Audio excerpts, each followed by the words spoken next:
Bismillahirrahmanirrahim.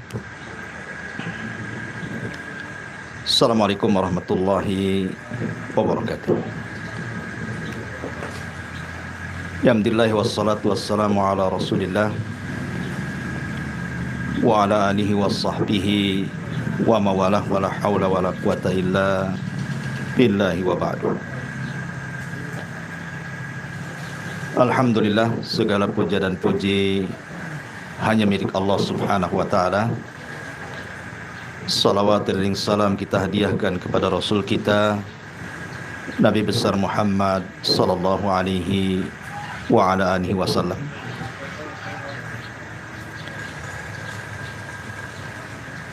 Pembahasan yang kita akan bahas di pagi menjelang siang ini, sebagaimana permintaan, kita akan membahas satu qasasul Quran, kisah di dalam Al-Quranul Karim,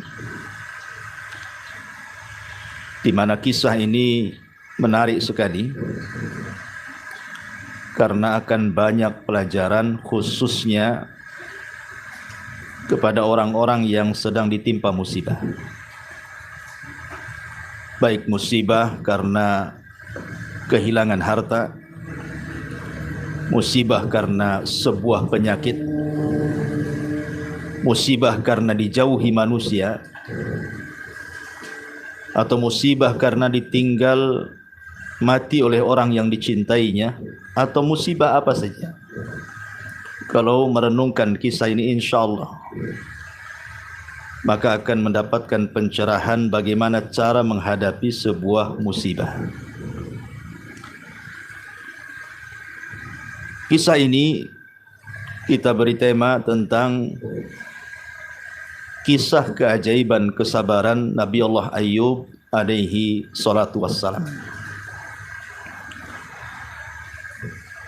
Baik, kita akan kisahkan secara singkat kisah ini, karena kalau mau dirinci untuk menceritakan kisahnya saja perlu berjam-jam gitu ya.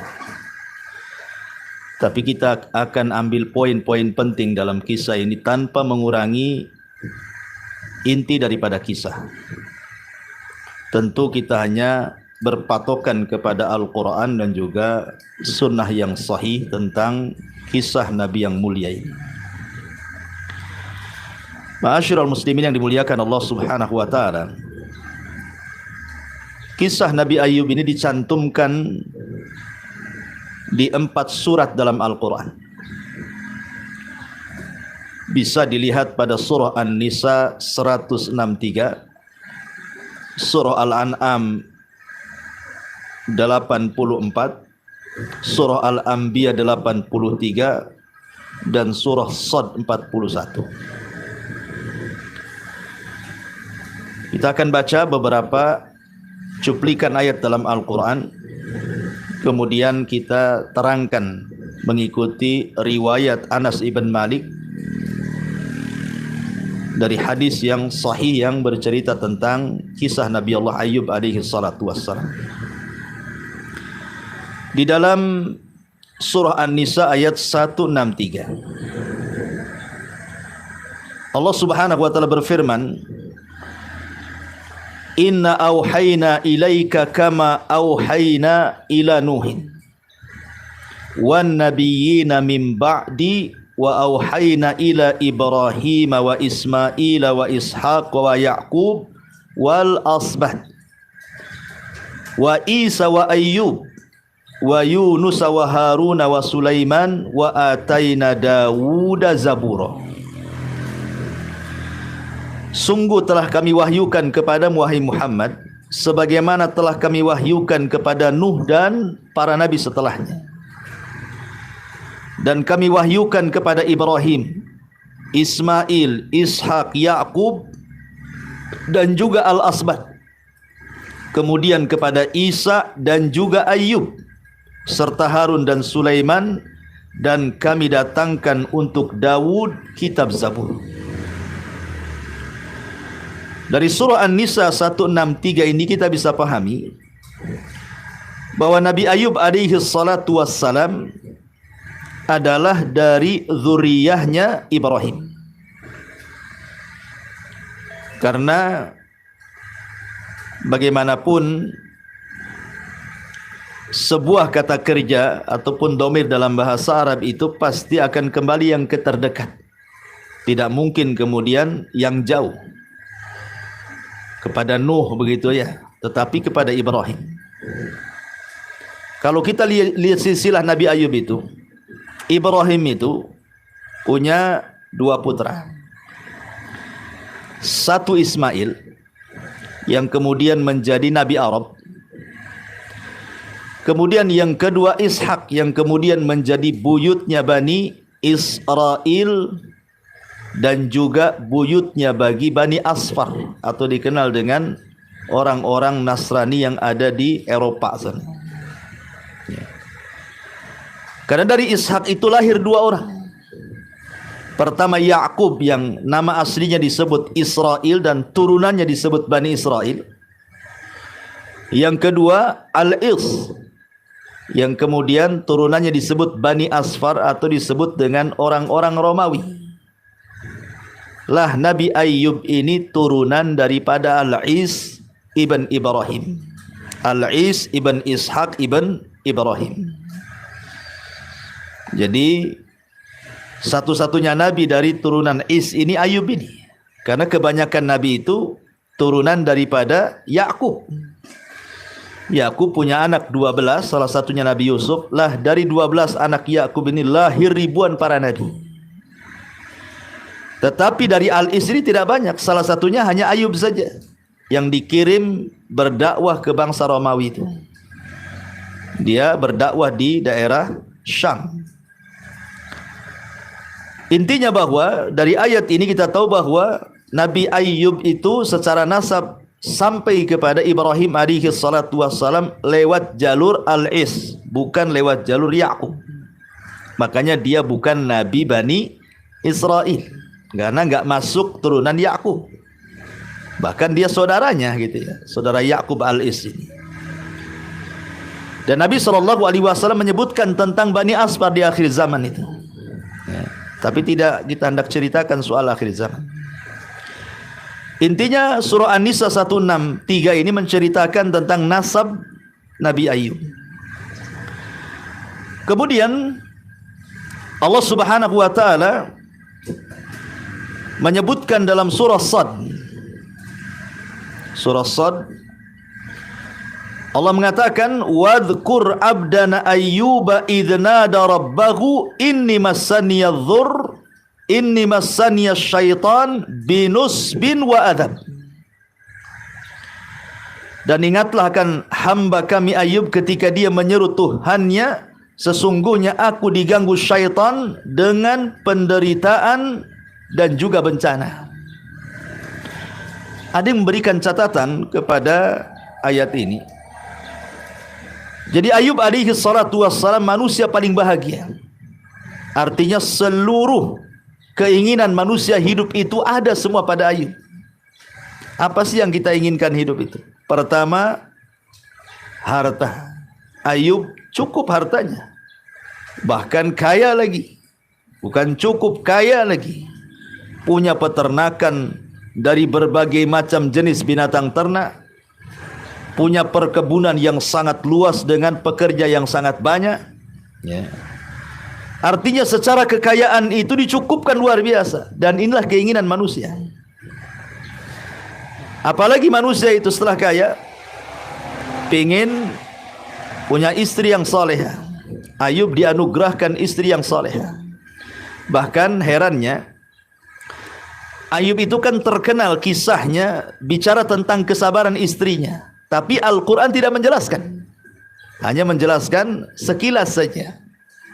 Bahkan yang banyak menceritakan tentang hubung kait Ayub dengan istrinya itu di hadis-hadis Nabi saja yang banyak. Karena memang Al-Quran sendiri tidak menceritakan secara detail lain dengan kisah Nabi Musa atau Ibrahim atau Yusuf. Itu kan detail tuh dalam Quran tuh. Kalau Ayub tidak, hanya global saja.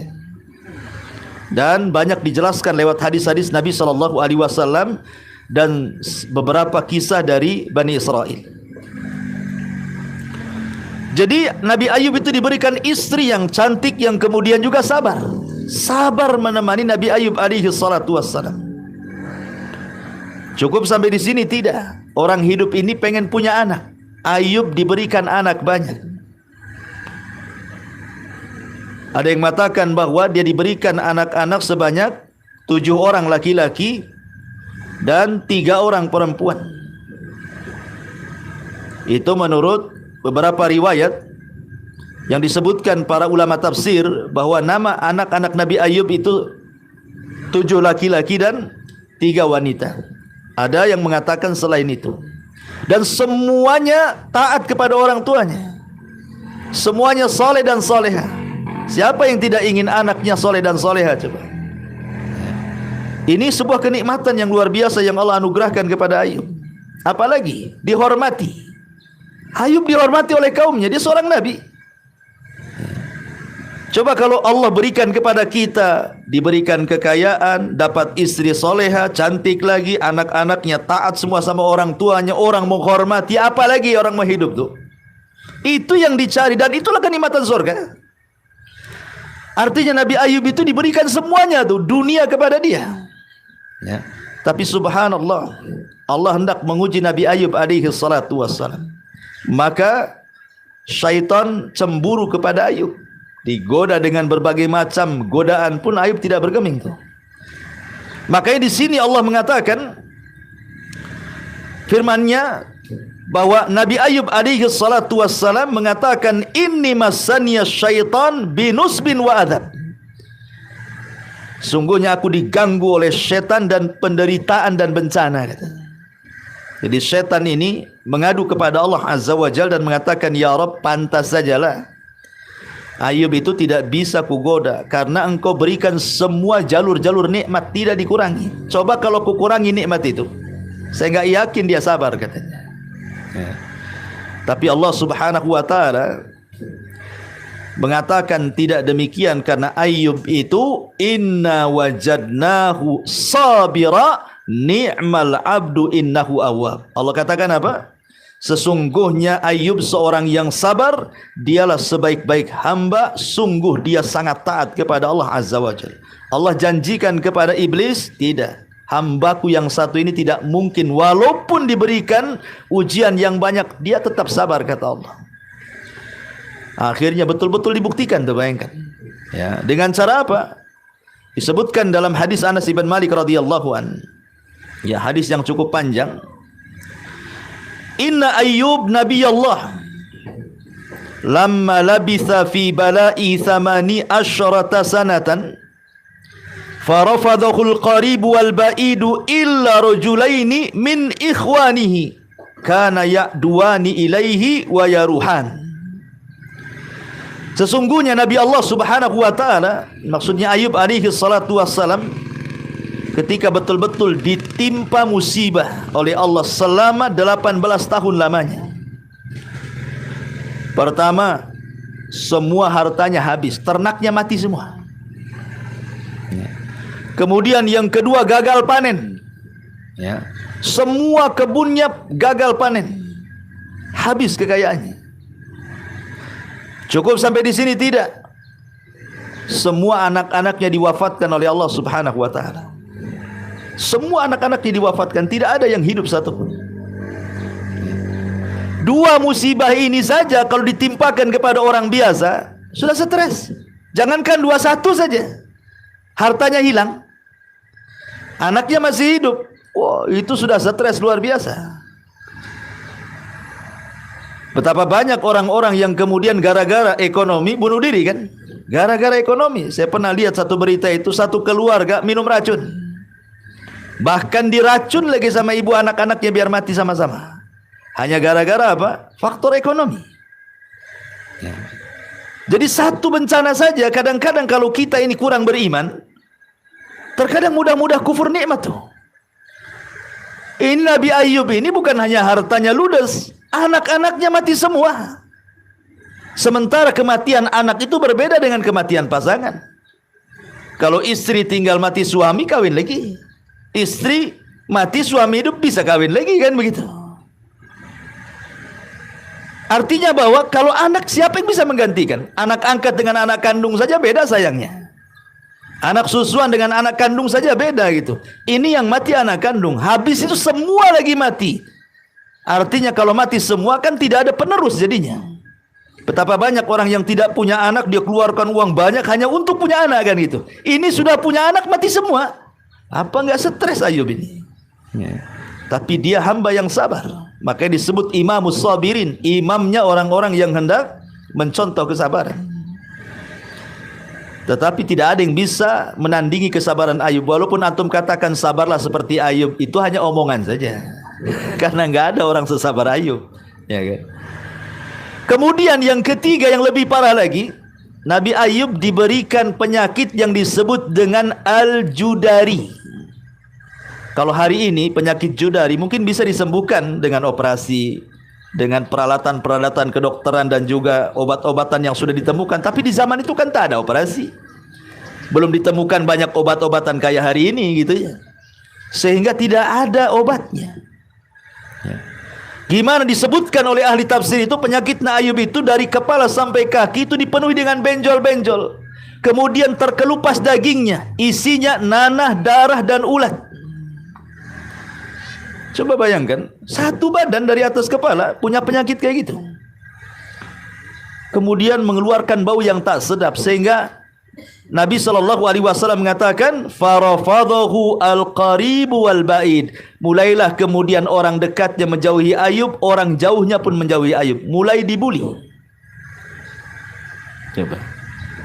Dari sini kita dapat faedah bahwa sebenarnya terkadang ada orang sakit itu, dia lebih sakit bukan karena penyakitnya, tapi karena dijauhi manusia. Ini orang sakit sudah sakit, ditambah-tambah sakit yang sudah sakit, lebih sakit lagi ketika orang-orang dekat mulai satu-satu nggak datang lagi. Apalagi orang jauh makin tak nampak lagi. Karena biasanya orang yang mengunjungi orang sakit berapalah tahannya coba. Saya sakit, antum mengunjungi saya emang tiap hari? Paling sekali saja buah-buahan, habis itu hilang. Tahu-tahu sudah innalillahi wa inna ilaihi rajiun saja baru tahu loh, udah meninggal rupanya. Kan gitu ya. Oke lah orang jauh, orang dekat. Siapa yang bisa ngerawat orang sakit? Tah ade, tah ponakan, tah sepupu, nggak ada ceritanya. Paling ujung-ujungnya orang sakit itu kalau dia punya pasangan, ya mungkin pasangannya saja yang ngerawat dia. Kalau dia suami, ya istrinya. Kalau dia istri, ya suaminya. Paling itu, paling full tuh. Jadi Nabi Ayub itu hanya istrinya saja yang merawat. Dan itu lebih sakit lagi biasanya orang kalau sudah tidak berinteraksi dengan orang. Karena orang sakit itu apalagi sampai terbaring gitu kan, sudah itu setan lebih dekat dibandingkan malaikat. Pasti ujung-ujungnya apa? Ya Allah sudahlah, daripada saya ngerepotkan orang, mati sajalah saya. Ujung-ujungnya apa? Pengen mati. Makanya kenapa Nabi SAW ketika Abbas pamannya itu sedang sakit parah, Abbas sempat mengemukakan seperti itu. Dia minta kepada Allah untuk dipercepat kematiannya. Makanya Nabi SAW menasihati Abbas pamannya dan mengatakan, jangan.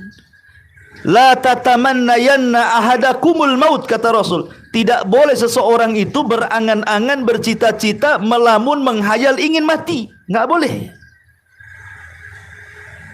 Apa alasannya? Maka Rasul menasihati Abbas dengan mengatakan, boleh jadi kalau Allah suatu ketika sehatkan, maka engkau bisa berbuat baik. Ketika berbuat baik bertambah pula pahalamu. Ketika bertambah pahala, bertambah pula untuk menghadap Allah Subhanahu wa ta'ala bekalmu. Tapi kalau Allah Subhanahu wa ta'ala takdirkan engkau sehat dan engkau banyak dosa, dengan kesembuhanmu itu boleh jadi adalah kesempatan bertobat, ya kan? Karena ada dua kemungkinan saja, kita banyak dosa atau kita banyak amal, ya.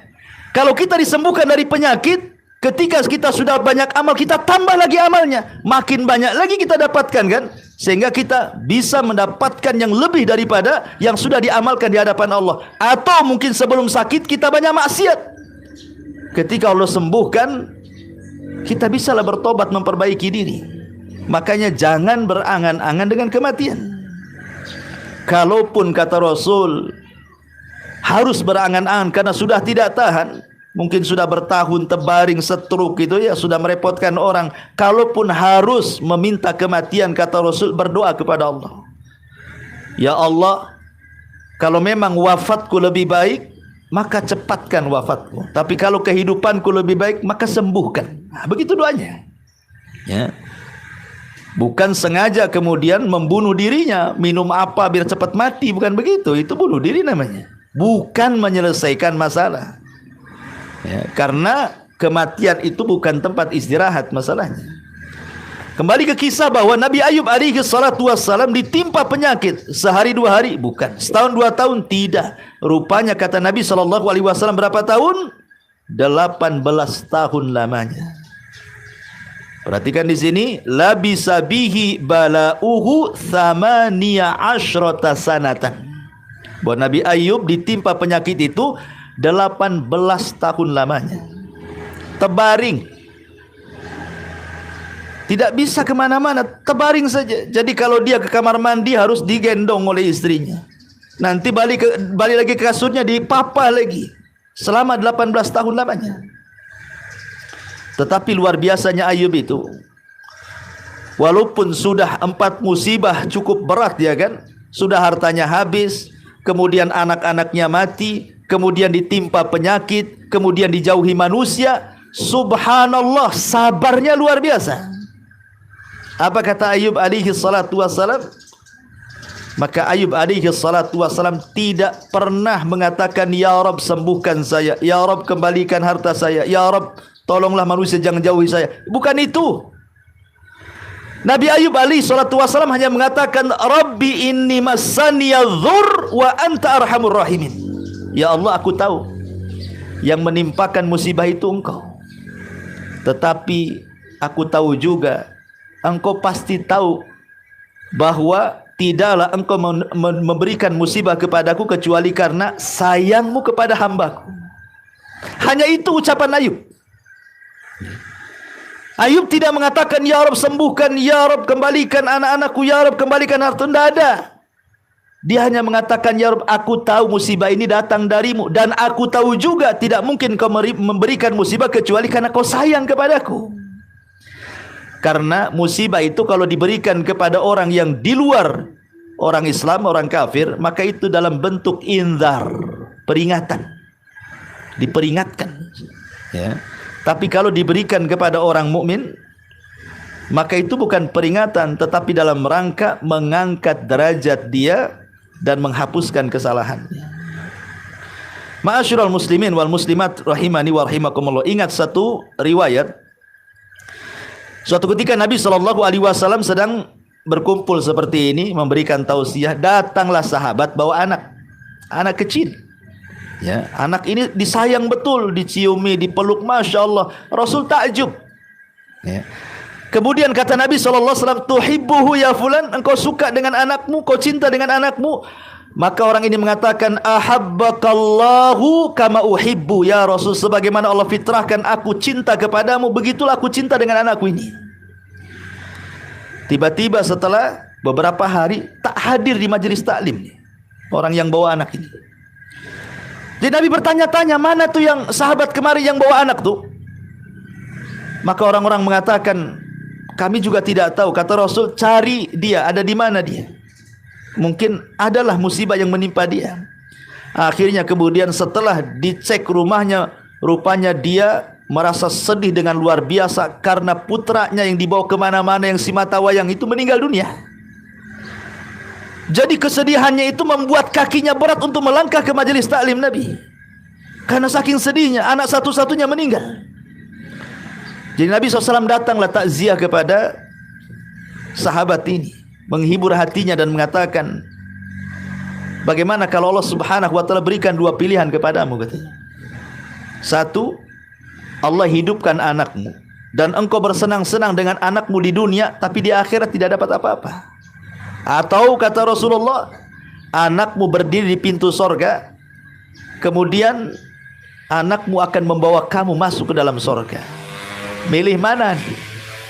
Milih dihidupkan anakmu dan kau bersenang-senang, atau anakmu berdiri di pintu sorga dan menarik kamu masukkan kau ke dalam sorga.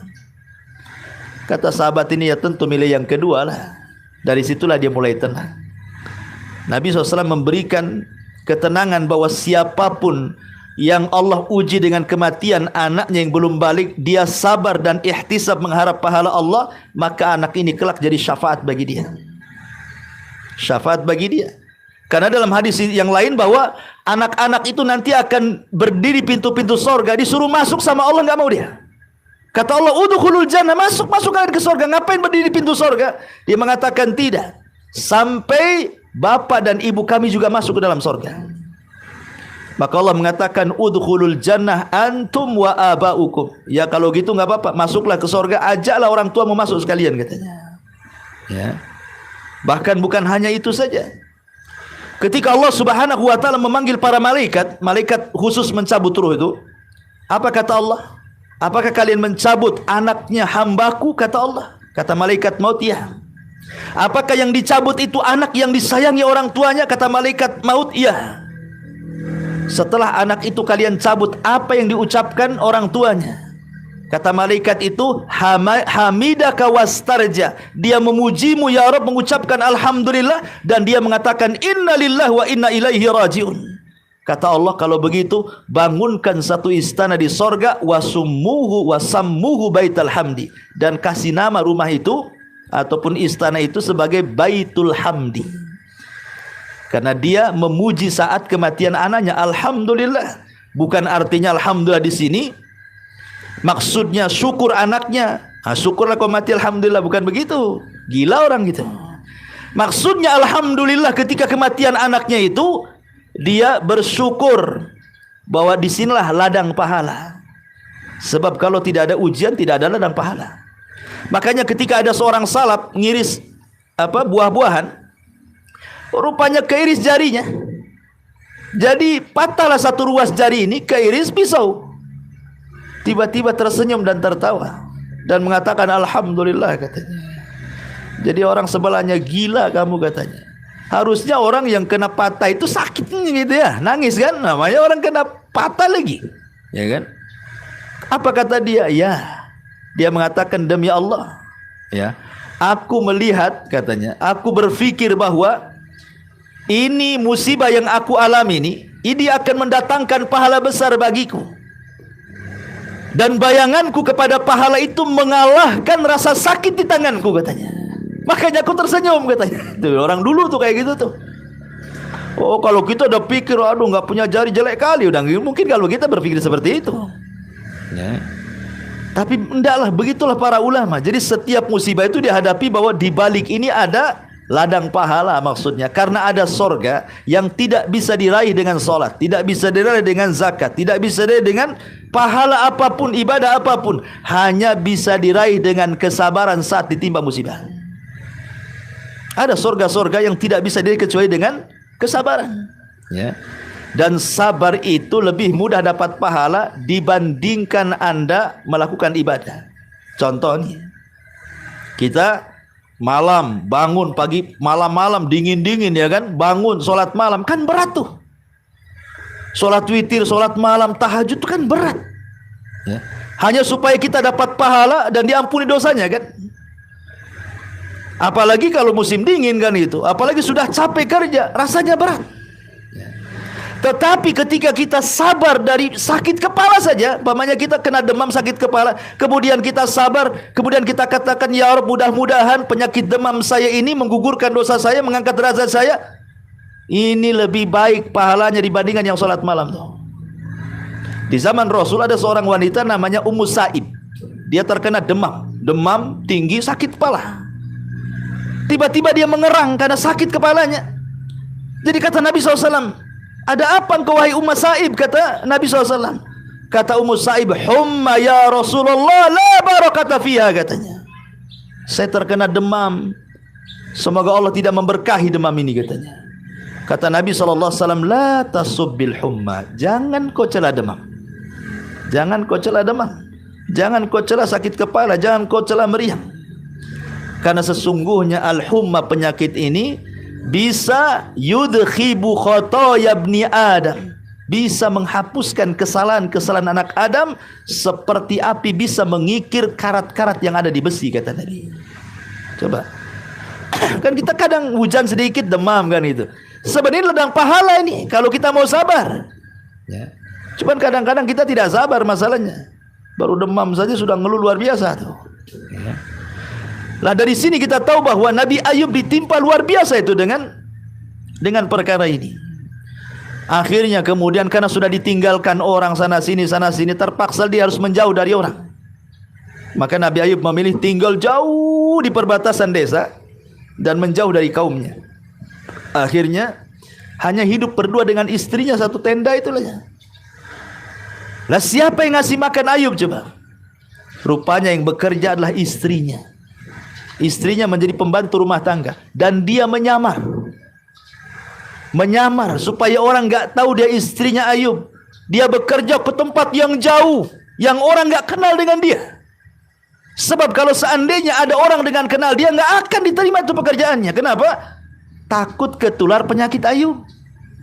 Ya, namanya istrinya kan hari-hari ngopeni suaminya kan, jangan-jangan dibawa penyakit, nular ke sana kemari. Makanya dia nyamar tuh. Bagaimana caranya orang nggak tahu sampai seperti itu. Dan penyamarannya bukan setahun 2 tahun sampai 18 tahun, coba bayangkan. Orang nggak tahu itu istrinya Ayub. Masalahnya, rupanya Allah Subhanahu wa taala hendak menguji lagi. Lama-lama ketahuan pula itu istrinya Ayub. Akhirnya semua orang nggak mau nerima dia. Satu-satu menolak. Akhirnya nggak punya pekerjaan. Dari mana caranya ngasih makan kalau begini? Ketika sudah pusing nih istrinya cari pekerjaan susah, terpikirlah dia mencukur rambutnya. Ingat zaman dulu rambut itu istimewa. Makanya kita lihat di salon-salon rambut tuh nggak ada yang dibuang zaman dulu, rambut itu dijual. Untuk gelung, tuh apa zaman dulu itu kan.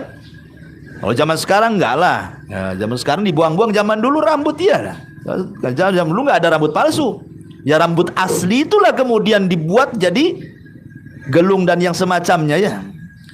Jadi akhirnya dipotonglah rambutnya, dijual. Kemudian dapatlah dia uang. Kemudian dia ingin membahagiakan suaminya, dibelikanlah roti kesenangan dia sewaktu dulu dia masih sembuh karena dapat uang banyak. Tapi Ayub curiga, karena tidak mungkin membeli roti yang mahal itu kalau tidak punya uang. Dari mana duitnya? Akhirnya dengan terpaksalah istrinya kemudian menampakkan rambutnya, marah luar biasa ketika tidak ada rambutnya lagi. Ya, kenapa? Ada yang mengatakan alasannya karena di zaman itu memotong rambut itu aib. Ya, dan itu tidak dilakukan kecuali wanita-wanita fasikoh. Maka Ayub marah. Ya. Tapi ada juga yang mengatakan bahwa rambut istrinya itu sebenarnya untuk bangunnya Ayub dari tidurnya. Jadi kalau dia bangun, dia pegang rambutnya itu sampai ditarik, dipegang supaya bisa bangun. Ya. Jadi ketika tidak ada rambut, cemana dia jadinya kan? Jadi kepikiran, dari situlah Ayub bersumpah kepada Allah, kalau dia sembuh, dia akan cambuk istrinya 100 kali cambukan. Bersumpah dia.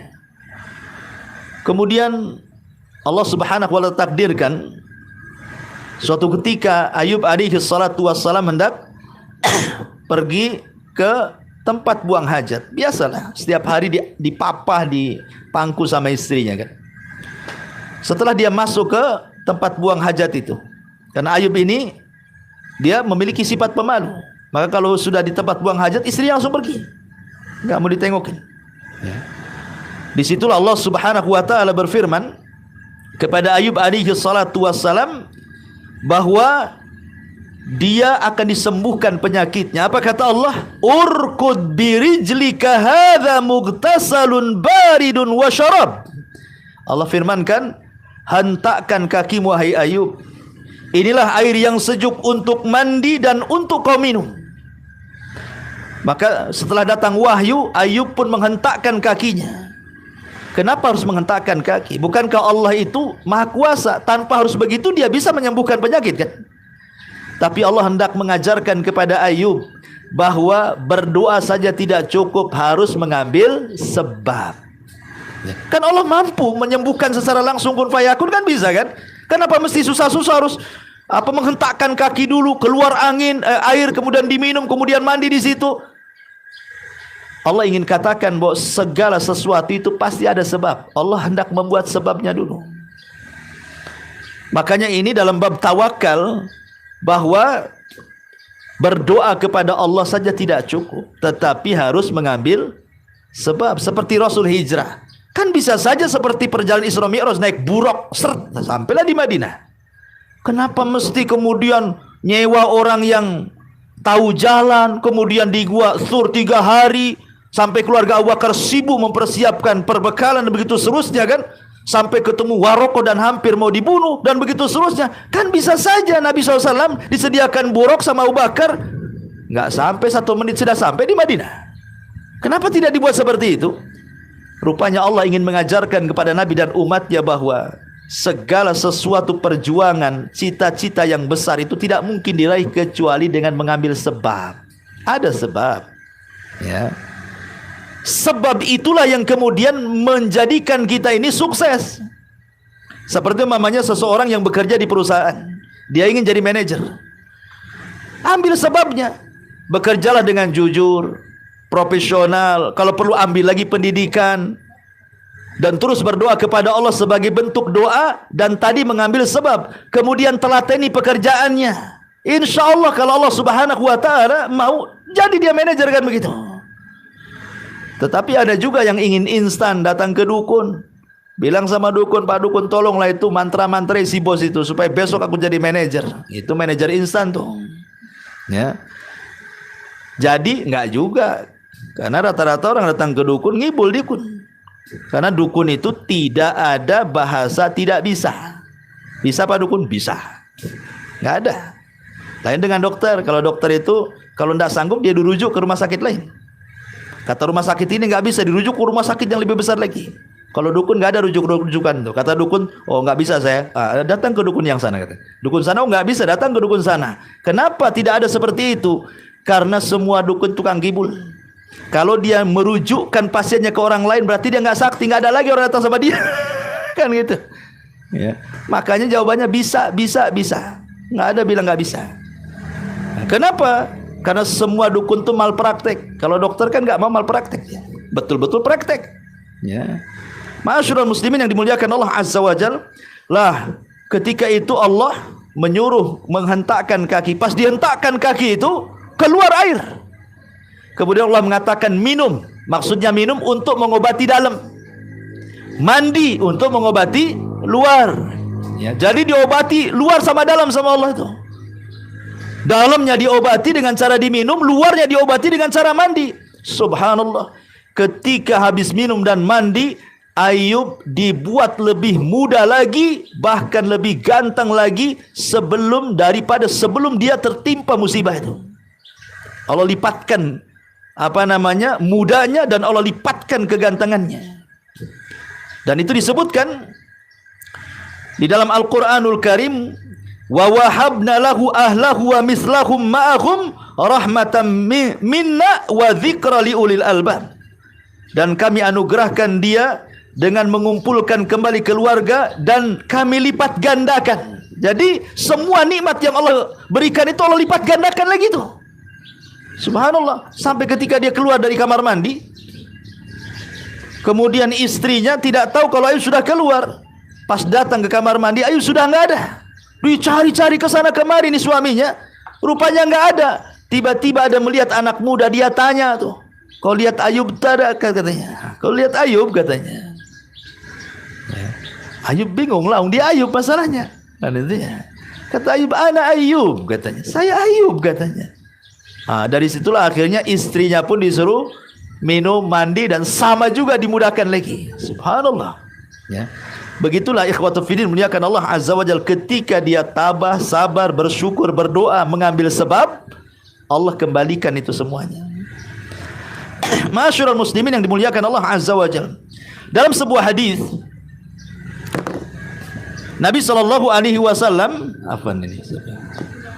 disebutkan dalam riwayat Bukhari hadis ke-279 dari Abu Hurairah radhiyallahu anhu, bainama Ayyub yaghtasilu uryanan Di saat Ayub mandi dalam keadaan telanjang, fa kharra alaihi jaradun min dhahab. Tiba-tiba jatuhlah seekor belalang, dan belalang ini terbuat dari emas. Faja'ala Ayyub yahtathi fi thawbihi. Karena belalangnya banyak, terbang di mana-mana, jatuh di depan dia. Rupanya kalau jatuh dia emas tuh. Jadi belalang ini bukan kayak belalang sawah. Memang betul-betul terbuat dari emas dan perak, terbang ke sana kemari. Tahu-tahu kemudian mereka pada jatuh persis di depan Nabi Ayub. Dan Ayub sedang tidak pakai baju, namanya lagi mandi. Bukannya baju itu dipakai, malah baju itu digunakan untuk tempat emas, dikutip-kutip dimasukkan ke bajunya gitu ceritanya. Ya, harusnya kan dipakai dulu bajunya kan. Saking senangnya dia lupa pakai baju, belalang-belalang yang emas itu dimasukkan ke baju-bajunya tuh. Maka Allah Subhanahu wa taala tiba-tiba fanadahu rabbuhu ya Ayyub alam akun agnaituka alam takun alam akun agnaituka amma tara.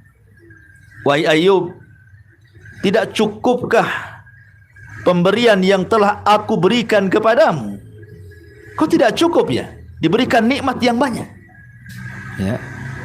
Nabi Ayub alaihi salatu wassalam itu pernah diberikan nikmat oleh Allah, pernah kaya, pernah sukses, dihormati, banyak anak, banyak orang yang bekerja kepadanya. Berapa tahun?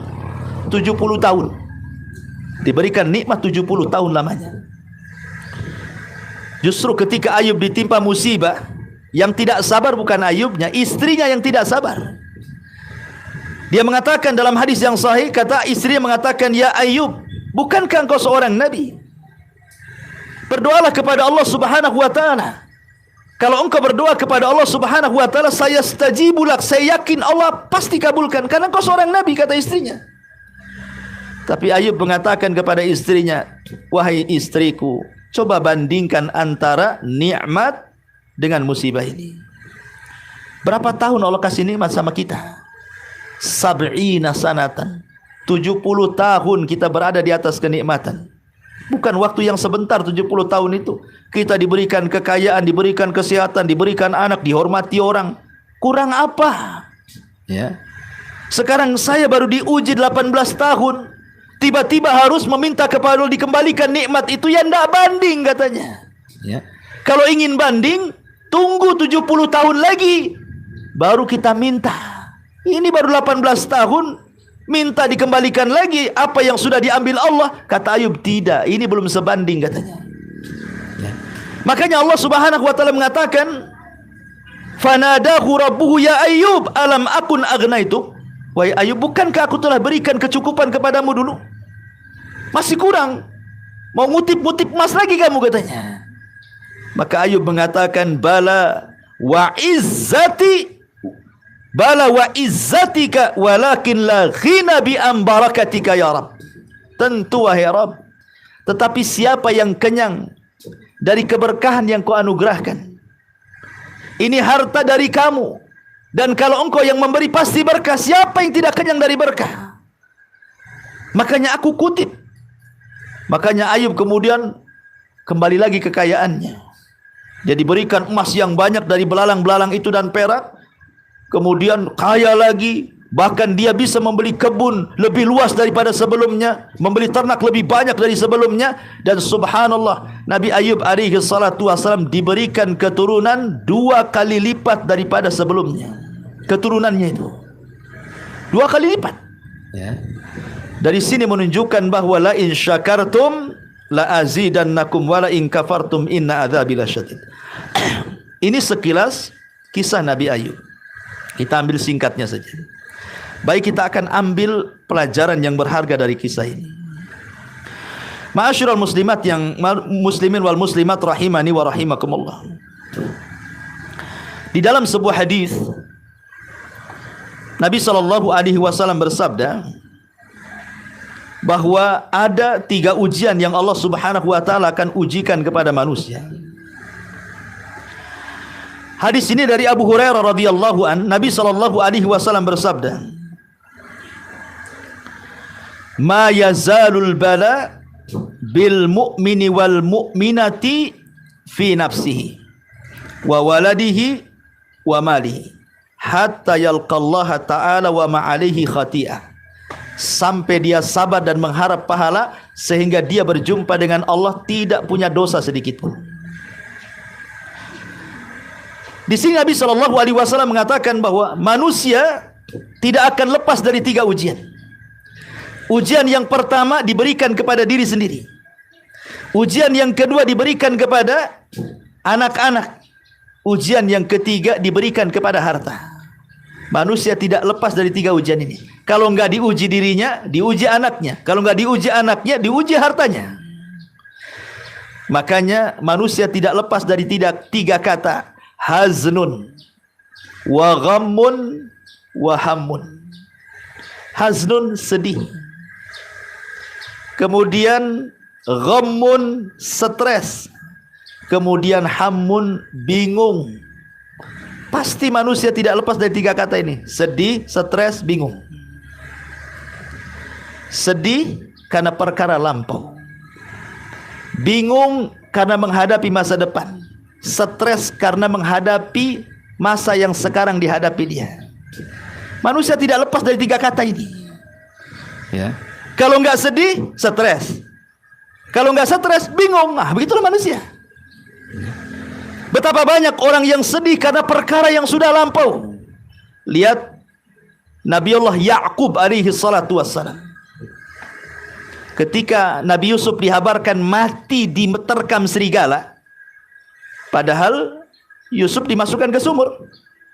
Datang saudara-saudaranya yang jahat, yang hasad itu, membawa bajunya sudah dilumuri dengan darah kambing, supaya yakin bahwa Yusuf mati. Sementara Nabi Yusuf itu satu-satunya anak Yakub yang sangat dicintai oleh Yakub karena lahir dari wanita yang dicintai Yakub. Sementara saudara-saudaranya bukan lahir dari wanita yang dicintainya. Ya wajar, kadang orang tua itu tidak adil soal kecintaan kepada anak-anak, itu wajar, dan itu tidak dicela dalam agama. Sebagaimana orang berpoligami, dia tidak adil dalam kecintaan kepada sebagian istri yang lain, itu tidak ada masalah karena Rasul pun tidak adil dalam kecintaan. Dia lebih mencintai Aisyah dibandingkan istri yang lain. Karena kecintaan itu ada di hati, nggak nampak. Lain kalau soal fulus, nampak. Kalau nggak adil ya marah kan itu. Karena nampak bentuknya, barangnya. Kalau cinta siapa yang tahu dalam hati? Makanya ketika mengingkari kemungkaran dalam hati itu selemah-lemahnya iman kan, kata Rasul. Kenapa? Karena tidak ada tantangan. Kalau kita mengingkari kemungkaran dengan hati, siapa yang tantangan tuh? Lain kalau dengan tangan atau dengan lisan, pasti kita akan dimusuhi orang. Kalau dengan hati, siapa yang memusuhi? Oh, enggak tahu orang kita sedang mengingkari kemungkaran. Makanya disebut selemah-lemahnya iman gitu kan. Karena tidak berbuat apa-apa, hanya ngomong saja. Tetapi ini pun banyak yang tidak paham soal mengingkari kemungkaran dengan hati. Contoh nih, kita diundang kepada sebuah acara. Di situ ada organ tunggalnya, ada orang nyanyinya, ada orang narinya, auratnya kemana-mana, ikhtilatnya di mana-mana. Kemudian kita datang di situ, kita duduk.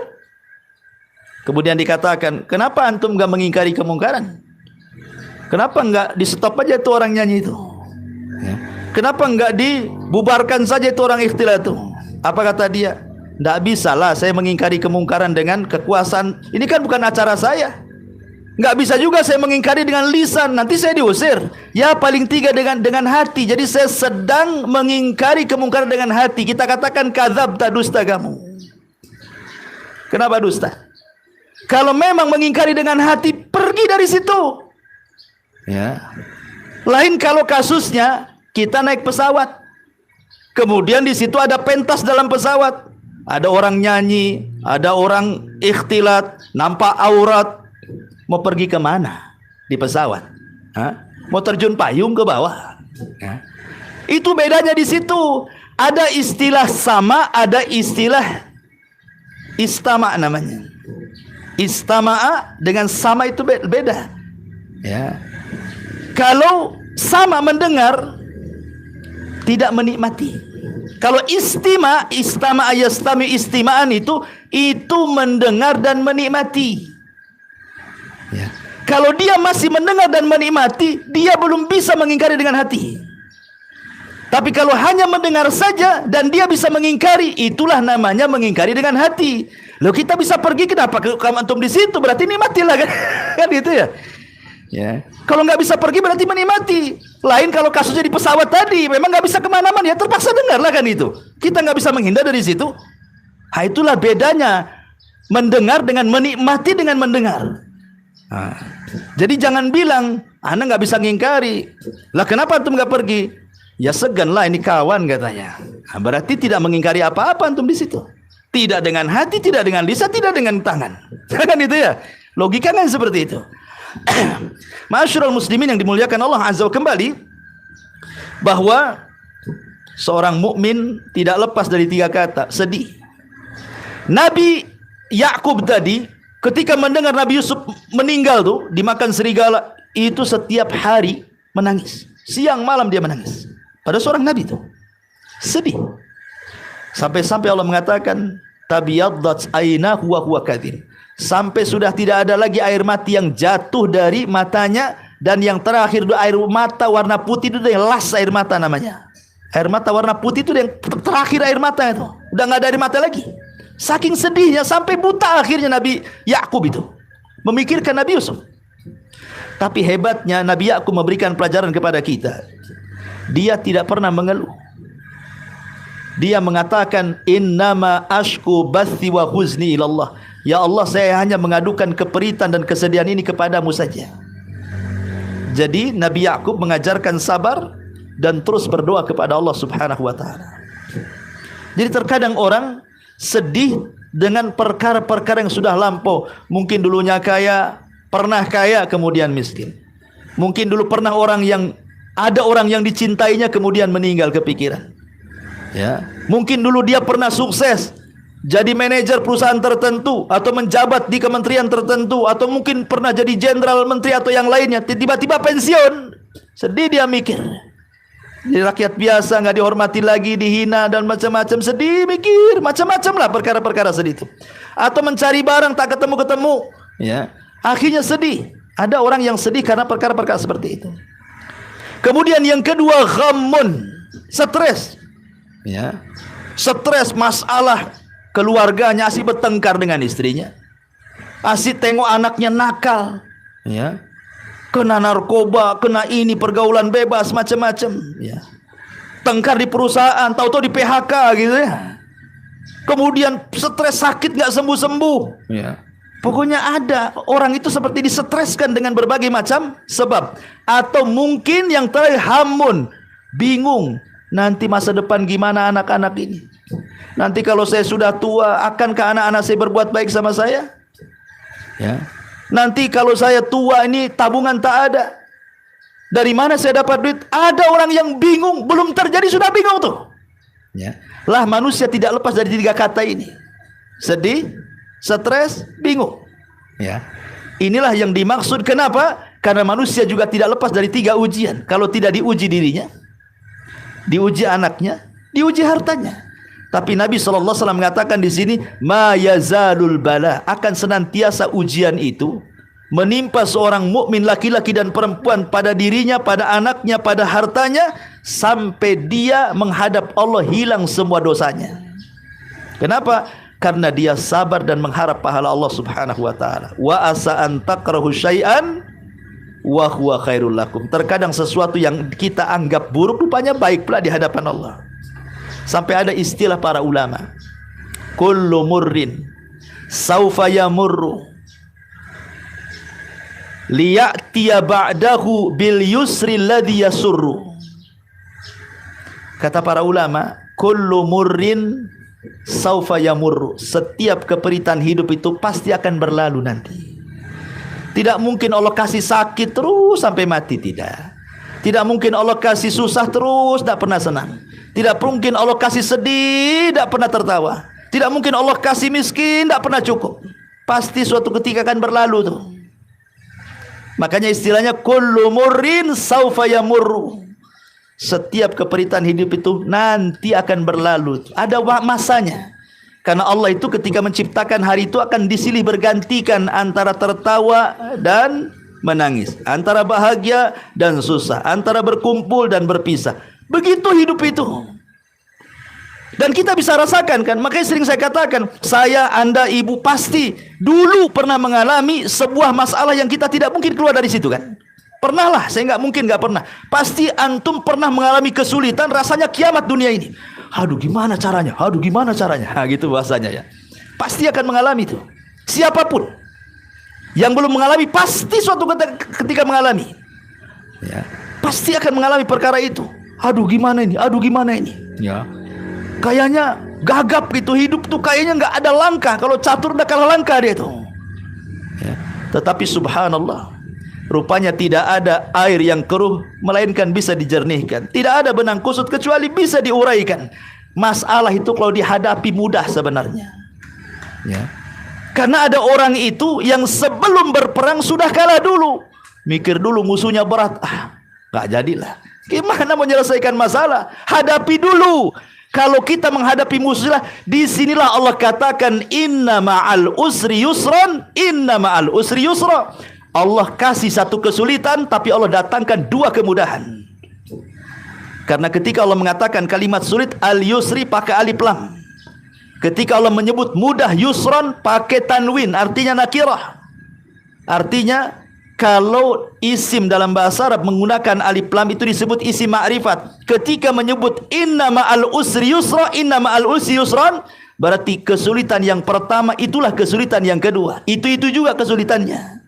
Tapi ketika Allah menyebut mudah dengan nakirah, tidak menggunakan alif lam tapi tanwin, maknanya kemudahan yang pertama bukan kemudahan yang kedua. Jadi satu kesulitan diberikan dua kemudahan, itu maknanya. Bahkan bukan dua, terkadang tiga, terkadang empat, terkadang lima. Kalau seandainya ada kesulitan masuk lubang, maka dua kemudahan ikut masuk di belakangnya. Itu maksudnya. Ya, karena Allah Subhanahu wa taala Rahim, Maha tahu dengan hambanya. Cuman karena tidak sabar, kadang-kadang orang sudah stres dulu sebelum menghadapi permasalahan. Nah dari sini kata ulama, kullu murrin saufa yamurru. Setiap kepahitan itu pasti akan berlalu. Liya'tiya ba'dahu bil yusri alladhi yasurru. Nanti akan datang kemudahan yang akan membahagiakan hidupnya. Sabar, nanti akan datang waktunya tuh. Ya. Ma'asyiral muslimin yang dimuliakan Allah Azza wa Jalla. Kalaupun seandainya Allah tidak kembalikan nikmat itu, ingat ada sebuah kaidah. Al-bala tudzakiruka ilallahi khairun, kata ulama, min ni'amillati tunsika minallah. Sebuah ujian yang mengingatkan Anda kepada Allah jauh lebih baik dibandingkan bergelimang di atas kemaksiatan tapi Anda lupa Allah. Itu istilah ulama tuh. Jadi kalau Allah berikan ujian kepada kita, dengan ujian itu jadi ingat Allah kita jadinya. Itu jauh lebih baik dibandingkan Allah banyak berikan nikmat, tiba-tiba Allah lupakan. Jangan-jangan nih bentuknya istidraj. Allah sengaja kasih sampai ketika lalai Allah azab dia. Siapa yang tahu? Ya kan? Maka dari sini ma'asyiral muslimin yang dimuliakan Allah Azza wa Jalla, makanya pelajaran kisah Nabi Ayub alaihi salam ini luar biasa. Ya, menceritakan tentang tiga musibah ini. Musibah terhadap diri sendiri, musibah kepada anak-anak, dan musibah kepada harta. Atau dengan kata lain, musibah karena kefakiran, musibah karena kematian, musibah karena penyakit, bahkan ditambah musibah dijauhi orang lagi. Tapi lihat Ayub, dikembalikan itu semua setelah dia bersabar, bersyukur, berdoa, akhirnya Allah kembalikan semuanya. Luar biasa, ya.